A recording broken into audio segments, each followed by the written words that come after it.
আসসালামু আলাইকুম, কেমন আছেন সবাই? আলহামদুলিল্লাহ, আমিও ভালো আছি। আজকে বাড়িতে চাল ভাঙায় আনা হইছে। এইখানে বইসা চাল ঝাড়তেছে, বারান্দায় বইসা আমার শাশুড়ি মা। এই চাল ঝাড়ার কাজটা আমি কিন্তু মোটেও পারি না।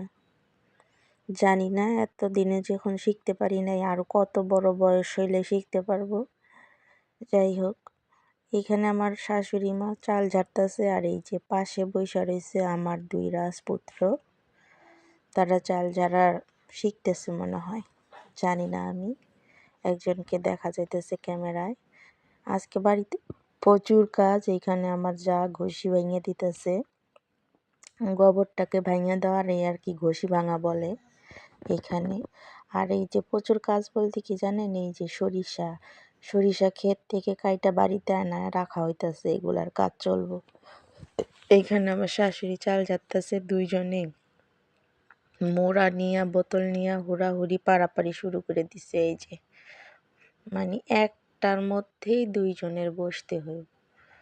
কি যে তাদের এই সমস্যা, দুইজনের একটা জিনিসই পছন্দ হয়। জমজ হওয়ার কারণে নাকি আল্লাহই জানে। দুইজনে দুইটাই বসবো না, একটাই দুইজনের চাই। এই ঝাড়ুদার আবার ঝাড়ু বাই করে নিয়ে আইছে। তো চলেন আজকে একটা সুন্দর জিনিস দেখাই। এই যে দেখতেছেন না, কত সুন্দর একটা লাউ গাছ।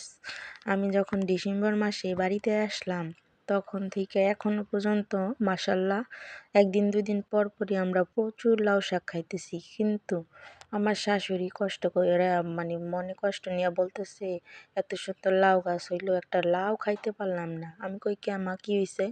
মা কয় সব লাউ একটুখানি বড় হইলে পইচা যাইতেছে। পরে আমি ভাবলাম কি রে, এই যে দেখেন কি সুন্দর লাউ ধরছে। এখন আমি ইউটিউবের সার্চ কইরা গিয়ে ফুলের দেখলাম যে পরাগগ্রহণের সমস্যা, ফুল দিয়া ফুল ছোঁয়ায় দিতে হয়। দেওয়ার পরে দেখেন মাশাল্লাহ কি সুন্দর লাউ ধরছে, তাই না? আমার কিন্তু লাউগুলা দেখে খুবই খুশি লাগছে যে আমার পদ্ধতিটা, আমার না যদিও আমি নতুন শিখছি, কাজে লাগছে। লাউগুলা এখন টিকতেছে, বড় হইলে আবার ইনশাল্লাহ আপনাদের সাথে শেয়ার করব। এইখানে দেখেন পুরা মানে রাস্তা টাস্তার মধ্যেও সরিষা ছড়াই দেওয়া হয়েছে। পাশের বাড়িতেও সরিষা কাইটে নিয়ে এসে ক্ষেত থেকে। আমাদের বাড়িতেও এই যে পুরা লোকে এই যে বাইরের বাড়িটা ভইরা সরিষা আয়না রাখা হয়েছে। এইগুলার এখন প্রসেসিং চলবে। আস্তে আস্তে কি কি করব আমি নিজেও জানি না, আমি দেখি নাই। এবার আমিও প্রথমবার দেখব সরিষা কিভাবে কি কইরা বাইর করে, সেগুলা পরিষ্কার করে। এইখানে এই যে কাগজটা বিছানো হয়েছে, এখানে বইসা তিন রাজপুত্র আমার খেলাধুলা করতেছে, আর একজনে বইসা কি খাইতেছে জানেন? চানাচুর। গ্রামের এইসব দৃশ্য দেখতে অনেক ভালো লাগে ক্যামেরায়, তাই না? কিন্তু বাস্তব জীবনে থাকাটা কিন্তু অতটাও সহজ না।